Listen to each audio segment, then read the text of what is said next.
just finished stocking the merchandise that had come in off the truck during the afternoon and was looking for my work colleagues. I'll refer to them as C and L. I needed their help to get the TVs from the back. As soon as I turned to head toward the stock room, I noticed C standing a couple of aisles away from me, just staring at me. Speak of the devil, I thought to myself, as I smiled at him before calling out to him. Perfect timing, man. I was just about to come looking for you. C didn't say a word to me, but I thought this was very strange. I was about to open my mouth again when he turned his back and started to walk away from me, heading towards the back room. I was a little aggravated by this. I know he'd heard me, but he didn't even acknowledge me. I know I had the music turned on in the electronic side, but it was nowhere near loud enough for him to not hear me. And he certainly should have seen my mouth moving, even if he couldn't hear me. I rolled my eyes and started to follow him, calling out to him every so often to get his attention. He wasn't exactly far from me, maybe 20 feet at most, and so I was able to keep him in my line of sight, even though he was much taller than me and had a longer stride. When he turned the corner of the last aisle in the department to head towards the stock room, I followed suit. He had just turned the corner 2, maybe 3 seconds before me, and as I turned the corner, he was no longer there. The double doors to the back weren't even swinging. I pushed through the doors, just knowing that C was back in the stock room. I hadn't seen him back there yet, but it didn't mean that he wasn't there.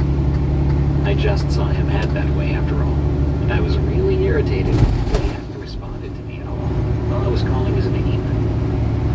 As I got to the end of the short hallway, I decided to turn to the left, which is the area that housed the back stock televisions. If I couldn't find him back here, I was planning on just getting the TVs myself, so I could just keep myself busy through the rest of the night, and not have to be moved to another area.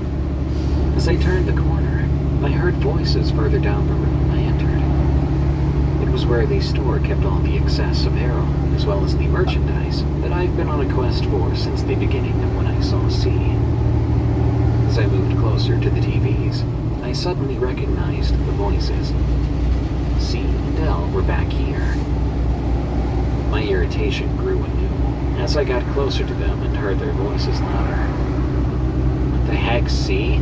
I started as I turned the corner into the section of steel their voices were coming from. My eyes widened as I noticed that he was in the middle of moving TVs on the very top of the steel, and L was midway on the steel, reaching up for the televisions C was handing down. What the heck what? L asked, as he grabbed the merchandise and brought it to the lower shelf, so he could hop down and pay attention to me without the risk of falling. C sat down on the top shelf of the steel and started to swing his legs while he waited for me to continue speaking. I was floored. I knew that there was no way for him to have made it up to the top of a 20-foot rack in the time frame that I'd seen him on the floor and lost sight of him. It just wasn't feasible, especially when he wasn't even out of breath at all. Everything okay? Al asked, with confusion in his eyes. He noticed I was trying to wrap my head around something, and was apparently confused as to what I could possibly be trying to figure out. How long